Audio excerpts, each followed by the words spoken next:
Mtazamaji, hapa ni kwenye jengo la Wakala wa Majengo Tanzania TBA katika maonyesho ya biashara ya jiji la Dar es Salaam kwa maana ya Sabasaba, na nimefika hapa kuweza kuzungumza mambo kadha wa kadha. Unajua sasa hivi tupo katika ulimwengu ambao vijana wanakuja kwa kasi zaidi, lakini pia wanahitaji kuwezeshwa ili kuweza kujikimu, lakini pia kuweza kufanya mambo mbalimbali ya maendeleo.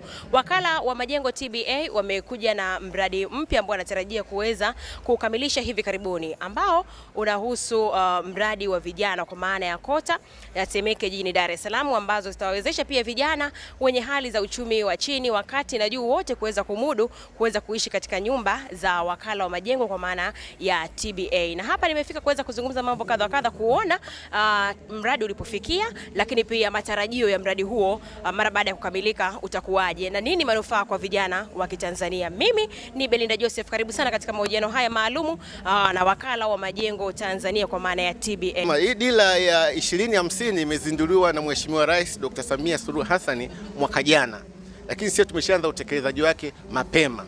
Kwa hiyo tunaamini ya kwamba utakwenda kukamilika tu mapema, kwa sababu tumeanza Dar es Salaam, baadaye tutakwenda Dodoma na mikoa mingine ambako kila kijana atafikiwa. Kwa hiyo ndio maana tunakaribisha wawekezaji, wanaweza wakawa ni watu binafsi, mtu mmoja mmoja, kampuni, wawekezaji wa ndani na nje, waje tushirikiane pamoja kutekeleza nini? Kutekeleza hii miradi ili kuhakikisha kwamba inakwenda maeneo mbalimbali Tanzania.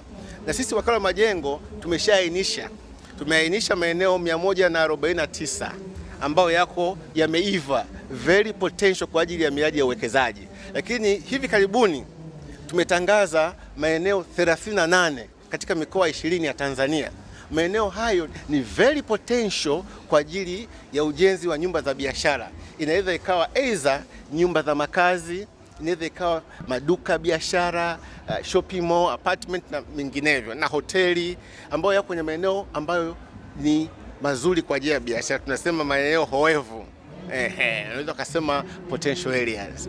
Kwa hiyo tunakaribisha sasa watu waje kujoin na sisi, wa join hands to make sure kwamba tunafanya uchumi jumuishi kwa sisi sekta ya umma na sekta binafsi. Kwa kushirikiana pamoja kupitia hii miradi ya PPP, tuna imani tutafikia kundi kubwa la watu.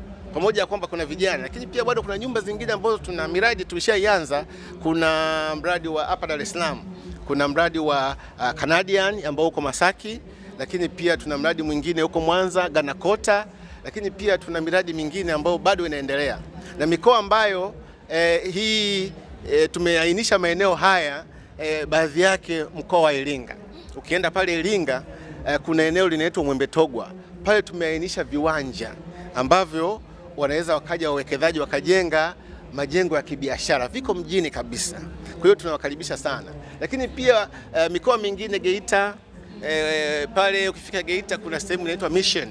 Kuna Mission Kota, michoro tayari, eneo liko tayari, tunakaribisha tu nguvu kuweza kushirikiana. Kwa hiyo tunasema kwamba utekelezaji wa dira hii na miradi hii sisi TBA inatupa nguvu zaidi, kwa sababu tayari tumeanza kutekeleza maono ya Mheshimiwa Rais kupitia dira ya maendeleo ya 2050.